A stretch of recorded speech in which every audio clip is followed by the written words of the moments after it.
Good morning students. आज हम फिर से इसी कड़ी में आगे बढ़ते हुए क्लास 10th मैथ्स और हमारी प्रश्नावली है वो 3.2 चल रही है। तो देखिए स्टूडेंट्स, प्रश्नावली 3.2 का जो पहला क्वेश्चन है वो किस प्रकार से दिया गया है। यहाँ पे निम्न समस्याओं में रेखिक समीकरणों के युग्म बनाइए और उनके ग्राफीय विधि से हल ज्ञात कीजिए। और इसका जो पहला पार्ट है वो क्या है, देखिए स्टूडेंट्स, कक्षा 10 के 10 विद्यार्थियों ने एक गणित की पहली प्रतियोगिता में भाग लिया। यदि लड़कों की संख्या से 4 अधिक हो तो प्रतियोगिता में भाग लिए लड़कों और लड़कियों की संख्या ज्ञात कीजिए। तो यहाँ पर देखिए स्टूडेंट्स, हम केवल और केवल रेखिक समीकरणों के युग्म बनाएंगे और ग्राफीय विधि का अध्ययन हमने पूर्व के अंदर कर लिया है। तो वहाँ पर हमने अध्ययन किया है, वही काम है वो यहाँ पर सेम करना है। तो यहाँ पर वीडियो लंबा नहीं जाए इसलिए यहाँ पर मैं केवल और केवल आपको रेखिक समीकरण युग्म बनाकर दे दूंगा और बाकी आप शेष पार्ट है वो कर लेना खुद, और ताकि हमारा सिलेबस है वो टाइम पे पूर्ण हो जाए। तो पहले पार्ट के अंदर देखिए स्टूडेंट्स, हमें मानना पड़ेगा। तो यहाँ पर मैंने क्या किया है, माना कि लड़कियों की संख्या, प्रतियोगिता के अंदर जो लड़कियों ने भाग लिया है उसकी संख्या मैंने x मानी है, तथा लड़कों की संख्या और लड़कों की संख्या को मैंने यहाँ पे y माना है। उसके बाद में देखिए स्टूडेंट्स, कक्षा के 10 विद्यार्थियों ने भाग लिया है। तो यहाँ पर हमें लड़के और लड़कियाँ टोटल जो यहाँ पर मान है वो 10 दिया गया है। तो यहाँ पर देखिए प्रश्नानुसार कुल संख्या हमने यहाँ पे लड़कियां और लड़कों की संख्या है वो x और y मानी है। तो यहाँ पे x प्लस y, और कुल संख्या का मान हमें पर्सन के अकॉर्डिंग कितना दिया गया है, 10 दिया गया है। तो यहाँ पर 10 बराबर x प्लस y, और हमारे पास ये इक्वेशन है वो फर्स्ट प्राप्त हो गई है साथियों। उसके बाद में सेकंड इक्वेशन यहाँ पर बनाने के लिए हमें एक दूसरी कंडीशन भी दी गई है। वो दूसरी कंडीशन है क्या, देखिए स्टूडेंट्स, यदि लड़कियों की संख्या से 4 अधिक हो, कितने अधिक है यहाँ पे, 4 अधिक है। तो यहाँ पर देखिए स्टूडेंट्स, लड़कियों की संख्या x, लड़कों की संख्या, और लड़कों की संख्या हमने क्या मानी है, y से 4 अधिक है। कितनी अधिक है, 4 अधिक है। तो यहां पर सेकंड इक्वेशन है वो क्या बनने वाली है, देखिए स्टूडेंट्स, यहां पर देखिए स्टूडेंट्स, आपको कंफ्यूज नहीं होना है। आपको जो क्वेश्चन के अंदर दिया गया है उसी के अकॉर्डिंग आपको चलना है। यहां पर हमें दिया गया है लड़कियों की संख्या हमने x मान ली है, लड़कों की संख्या y है, से कितना अधिक है, 4 अधिक है। तो यहां पर हम पर्सन के अकॉर्डिंग ही मान रख देंगे। तो यहां पर देखिए लड़कियों की संख्या कितनी है, x बराबर का चिन्ह, और उसके बाद में यहाँ पर लड़कों की संख्या है वो कितनी है, y है, और यहाँ पर कितना अधिक है, तो 4 अधिक है। तो यहाँ पर 4 लिख देंगे। अगर यहाँ पर कम लिखा हुआ होता तो यहाँ पर हम माइनस चिन्ह के साथ प्रेजेंट कर देते। वही बात यहाँ पर बाद में और पूर्व के अंदर इस टाइप का हमने इक्वेशन पहले किया था। अगर पूर्व नाम कहीं पर मिले तो माइनस कर देना, और बाद में नाम मिले, आयु से संबंधित इक्वेशन किया था पहले, तो बाद में मिले तो वहाँ पे प्लस कर देना। वैसा ही काम यहाँ पर करना है। अगर अधिक मिले तो यहाँ पर प्लस कर देना, और कम मिले तो यहाँ पर माइनस कर देना। तो यहाँ पर देखिए स्टूडेंट्स, x माइनस वाई और -4 बराबर है 0।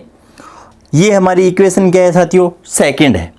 तो इस प्रकार हमने 2 चरों वाले रेखिक समीकरण युग्म है वो प्राप्त कर लिए। तो देखिए स्टूडेंट्स, यहाँ पर इसलिए रेखिक समीकरण युग्म, और रेखिक समीकरण युग्म यहाँ पर हमारे पास जो पहली इक्वेशन है वो क्या है, x प्लस वाई बराबर 10, और दूसरी इक्वेशन अभी हमने प्राप्त की है x माइनस वाई बराबर 4।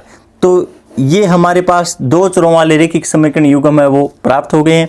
बाद में सेकंड पार्ट देखिए क्वेश्चन फर्स्ट का। तो यहाँ पर देखिए स्टूडेंट्स, पार्ट सेकंड, 5 पेंसिल तथा 7 कलमों का कुल मूल्य 50 रुपये है, जबकि 7 पेंसिल तथा 5 कलमों का कुल मूल्य 40 रुपये है। एक पेंसिल का मूल्य और एक कलम का मूल्य हमें ज्ञात करना है, और यहाँ पर विधि है वो ग्राफीय विधि हमें लगाना होगा। तो देखिए स्टूडेंट्स, हम यहाँ पर बीजगणितीय रूप से भी हल करेंगे इन क्वेश्चनों को, लेकिन वो मेथड आगे आएगा। एक बार हमें यहाँ पर इन क्वेश्चनों के जो आंसर देने हैं वो ग्राफीय विधि की सहायता से देने हैं। तो ग्राफीय विधि है वो हमने पूर्व के अंदर पढ़ ली है। तो यहाँ पर मैं केवल और केवल आपको समीकरण बना के दे दूंगा। तो यहाँ पर इसकी जो समीकरण बनेगी वो किस प्रकार से बनेगी, देखिए स्टूडेंट्स। तो यहाँ पर देखिए स्टूडेंट्स, सर्वप्रथम हमें मानना पड़ेगा, माना कि एक पेंसिल का मूल्य है वो हमने x रुपये माना है, तथा एक कलम का मूल्य, और कलम का जो मूल्य है वो हमने यहाँ पे y रुपये माना है। तो उसके बाद में यहाँ पर प्रश्नानुसार और प्रश्न के अकॉर्डिंग हमें क्या दिया गया है, 5 पेंसिल, 5 तो हमें पेंसिल खरीदनी है, और प्लस के अंदर हमें 7 कलम खरीदनी है, और इसका जो टोटल मूल्य दिया गया है वो 50 रुपये। कितना रुपये है, 50 रुपये। तो यहाँ पर हमने एक पेंसिल का जो मूल्य माना है वो x रुपये है, तो यहाँ पर 5 पेंसिल हमें खरीदनी है, तो यहाँ पे 5x आ जाएगा, प्लस का चिन्ह, यहाँ पर 7 कलम, और एक कलम का मूल्य है वो हमने y रुपये मान रखा है, तो यहाँ पे 7y आ जाएगा, और यहाँ पर इसका जो टोटल मूल्य है वो 50 रुपये है। तो ये हमारे पास जो फर्स्ट इक्वेशन है वो प्राप्त हो गई है। उसके बाद में यहाँ पर सेकंड केस के अंदर हमें यहाँ पर क्या दिया गया है, देखिए स्टूडेंट्स, सेकंड के अंदर हमें 7 पेंसिल खरीदनी है। कितनी पेंसिल खरीदनी है, 7 तो पेंसिल है, और प्लस के अंदर हम यहाँ पर 5 कलम खरीदनी है हमें। कितनी कलम खरीदनी है हमको, 5, और इसका जो टोटल मूल्य है वो 46 रुपये। कितना है, 46 रुपये। तो यहाँ पर 7 पेंसिल, तो यहाँ पे 7x कर देंगे, क्योंकि एक पेंसिल का मूल्य x रुपये है, और एक कलम का मूल्य है वो y रुपये है, तो यहाँ पे 5y कर देंगे, और बराबर यहाँ पे 40, और ये इक्वेशन है वो हमारी सेकंड बन जाएगी। उसके बाद में क्वेश्चन सेकंड देखिए स्टूडेंट्स, अनुपातों a1/a2, b1/b2 और c1/c2 की तुलना कर ज्ञात कीजिए। निम्न समीकरण युग्म द्वारा निरूपित रेखाएं एक बिंदु पर प्रतिच्छेद करती है, समांतर है या समपाती है। साथियों, हमने पूर्व के अंदर इन तीनों कंडीशनों का अध्ययन किया है। सर्वप्रथम इस टाइप का कोई भी क्वेश्चन होने पर हमें व्यापक रूप से तुलना करनी होगी। व्यापक रूप से तुलना करने के बाद में यहाँ पर a1, a2, b1, b2, c1, c2 इनके मान निकाल लेने के बाद में यहाँ पर कौन सी कंडीशन है वो अप्लाई हो रही है, उसी के अकॉर्डिंग हम इसका आंसर देंगे। या तो जो समीकरण युग्म द्वारा निरूपित रेखा है वो एक बिंदु पर प्रतिच्छेद करेगी, या फिर समांतर होंगी, या फिर समपाती होगी। इन 3 कंडीशनों के अंदर एक कंडीशन जरूर बनेगी, और इसके अंदर यहाँ पर आपको टोटल 3 पार्ट दिए हुए हैं। पर हमें सर्वप्रथम क्या करना होगा, देखिए स्टूडेंट्स, दिए गए समीकरण युग्म, और दिए गए समीकरण युग्म के अंदर जो पहली समीकरण है वो 5x - 4y + 8, इसे इक्वेशन फर्स्ट मान लेते हैं, और दूसरी जो इक्वेशन है वो 7x + 6y - 9 = 0, इसे इक्वेशन हमें सेकेंड मान लेते हैं। उसके बाद में हमें क्या करना होगा, समीकरण फर्स्ट एंड सेकंड की तुलना व्यापक रेखिक समीकरण युग्म, और रेखिक समीकरण युग्म व्यापक रूप के अंदर क्या होता है इसका, a1x + b1y और +c1 = 0, तथा a2x + b2y और +c2 = 0 से तुलना करने पर। और यहाँ पर हम जब तुलना करते हैं तो हमारे पास देखिए स्टूडेंट्स, a1 का मान है वो यहाँ पर 5 है, क्योंकि यहाँ पे x का जो गुणांक 5 है और यहाँ पर x का गुणांक क्या है, a1 है। तो यहाँ पर a1 का जो मान है वो हमारा 5 निकल कर आएगा, जबकि यहाँ पे b1 का मान है वो -4 आएगा, और c1 का मान है वो 8 निकल कर आएगा। अब देखिए स्टूडेंट्स, यहाँ पे सेकंड इक्वेशन की हम सेकंड के साथ तुलना करेंगे, तो यहाँ पे x का गुणांक है जो a2 है, यहाँ पे x का गुणांक है वो 7 है, तो यहाँ पर a2 का मान है वो 7 बनता है, और b2 का मान है वो 6 बनता है, और c2 का मान है वो -9 बनता है। और उसके बाद में यहाँ पर देखिए स्टूडेंट्स, हम अनुपात के अंदर लिखते हैं, यहाँ a1/a2 इसका अनुपात है वो 5/7 है, b1/b2 इसका अनुपात है वो -4/6 बनता है, c1/c2 इसका अनुपात है वो 8/-9 बनता है। तो यहाँ पर देखिए स्टूडेंट्स, इसलिए a1/a2 not equal to b1/b2 not equal to c1/c2। ये कंडीशन बन रही है क्योंकि यहाँ पर तीनों मान है वो आपस में बराबर नहीं है। तो यहाँ पर अतः दी गई रेखिक समीकरण युग्म एक बिंदु पर प्रतिच्छेद करती है। तो इस तरीके का अध्ययन है वो हमने पूर्व के अंदर भी किया है। यहाँ पर 3 कंडीशन बनेगी। तो यहाँ पर a1/a2 not equal to b1/b2, अगर ऐसी कंडीशन कहीं पर भी बनती है तो वो अद्वितीय हल देता है और इसका जो रेखिक समीकरण युग्म है वो एक बिंदु पर प्रतिच्छेद करेगी। अतः दी गई रेखिक समीकरण युग्म एक बिंदु पर प्रतिच्छेद करती है और इसका जो हल है वो अद्वितीय हल प्राप्त होगा। हल है वो क्या होगा? अद्वितीय हल होगा। और समीकरण युग्म अगर हमें संगत और असंगत के अंदर इस क्वेश्चन को पूछा जाए तो यहाँ पर अगर कोई न कोई हल निकल रहा है, इसका अर्थ ये हुआ इसका जो हल है वो संगत होगा। क्या होगा? संगत होगा। आगे ऐसा क्वेश्चन आएगा। क्वेश्चन नंबर 3 है वो समीकरण युग्मों के अंदर जो संगत या असंगत है ऐसा क्वेश्चन पूछा गया है। तो यहाँ पर सेकंड क्वेश्चन के अंदर ही मैं यहाँ पर संगत और असंगत आपको हल करवा देता हूँ ताकि आपको आगे कठिनाई महसूस नहीं हो। तो यहाँ पर एक बिंदु पर प्रतिच्छेद करती है, इसका अर्थ ये हुआ अद्वितीय हल होगा और संगत होगा। तो यहाँ पर सेकंड पार्ट के अंदर देखिए स्टूडेंट्स, जब इन रेखिक समीकरण युग्मों की हम व्यापक रेखिक समीकरण युग्म से तुलना करते हैं तो यहाँ पर a1 का मान है वो 9 निकलेगा और b1 का मान है वो 3 निकलेगा और c1 का मान है वो 12 निकलेगा। और उसके बाद में a2 का जो मान है वो 18 निकलेगा और b2 का मान है वो 6 निकलेगा और c2 का मान है वो 24 निकलेगा। उसके बाद में यहाँ पर हम अनुपात लिख लेते हैं, यहाँ a1/a2 और इसका जो अनुपात है 9/18 और इसको सरलीकरण करने के बाद में यहाँ पे 1/2 माना जाता है। और उसके बाद में b1/b2 और इसका जो अनुपात है वो 3/6, इसको सरलीकरण करने के बाद में भी 1/2 निकलता है मान। उसके बाद में हम c1/c2 इसका अनुपात भी निकाल लेते हैं तो 12/24, इसको सरलीकरण करने पे 1/2। तो यहाँ पर देखिए स्टूडेंट्स तीनों मान है वो इक्वल आ रहा है। तीनों मान है वो क्या आ रहे हैं? इक्वल आ रहे हैं। तो यहाँ पर कंडीशन है वो क्या है देखिए स्टूडेंट्स, इसलिए a1/a2 बराबर b1/b2 बराबर c1/c2। दी गई रेखिक समीकरण युग्म है वो समपाती है। क्या है? यहाँ पर समपाती है। तो यहाँ पर देखिए स्टूडेंट्स, अतः दो समपाती रेखाएं निरूपित करेगा, अर्थात अनंत हल होंगे, अनंत हल होंगे।